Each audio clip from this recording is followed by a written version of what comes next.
It always starts small. You just want to run your own Notes app.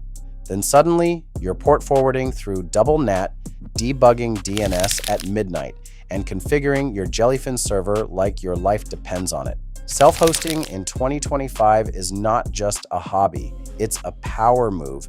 You take back control from big tech, you run your own services, and you understand every piece of your stack. But let's be clear, it's not always easy. Your backups might silently fail, your uptime monitor might alert you during dinner, and your DNS could stop working without warning. Still, when everything works, it feels amazing because it's yours, you built it, you control it. Before you self-host anything, you need solid hardware, not cloud credits, real physical hardware. You have a few good options. Raspberry Pi, great for basic apps and low power usage, not good for heavy databases or media transcoding. Intel NUC or any mini PC, this is the best all-round choice. Low power, silent and reliable for 24/7 uptime. Or used ThinkCenter or Optiplex, cheap, powerful, but noisy. Still great value if you're starting out. Once your hardware is ready, set up your network properly, assign static IPs to avoid services disappearing after reboots, forward essential ports like port 80 for HTTP, port 443 for HTTPS, and port 22 for SSH. Avoid using default ports and never rely on UPnP. For external access, use Tailscale for VPN or Cloudflare Tunnel for secure HTTP access. Avoid exposing your home IP directly. This keeps you safe from botnets and scanners. Next, install Docker and Docker Compose. This is the foundation of your self-hosted stack. Docker allows you to isolate apps in containers. Docker Compose lets you define and run multi-container applications with one command. After that, install Portainer. It's a simple web interface to manage your containers visually. You can view logs, restart apps, and deploy new containers without using the command line. Set up Watchtower to auto-update your containers when new versions are released. This keeps your stack secure and up to date. Install Uptime Kuma to monitor your services. It alerts you if anything goes down using Discord, email, or other channels. Backups are critical.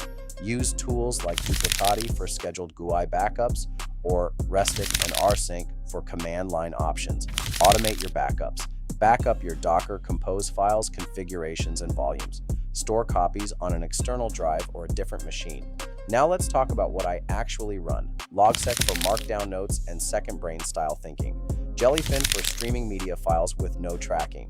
Navidrome to stream music from my own MP3 collection. Gatia for private Git repositories. N8N for workflow automation.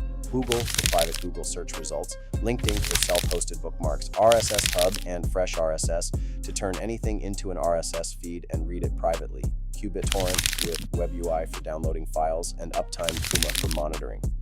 I also tried self-hosting email with MailCow and Mailu. It worked, but it was a nightmare. Without proper configuration of DKIM, SPF, and reverse DNS, your emails will go straight to spam. For security, follow these rules. Never expose ports directly to the internet. Use Tailscale, Cloudflare Tunnel, or a secure reverse proxy. Use a firewall. Block everything by default. Open only what you need. Install Fail2Ban to block brute force attacks. Use strong, unique passwords for every service. Enable two-factor authentication where possible. Always use SSL. Let's Encrypt certificates are free and easy to automate. You can use Caddy or Nginx with auto HTTPS configuration.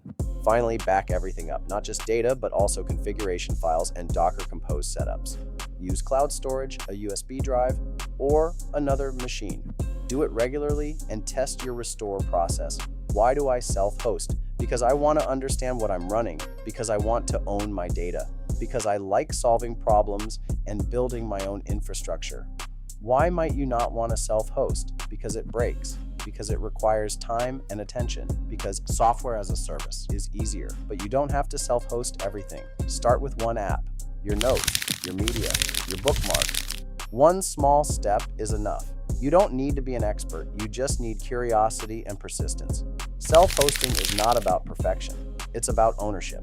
So go ahead, spin up your first container, secure your stack, back it up, and build something that's truly yours. You got this.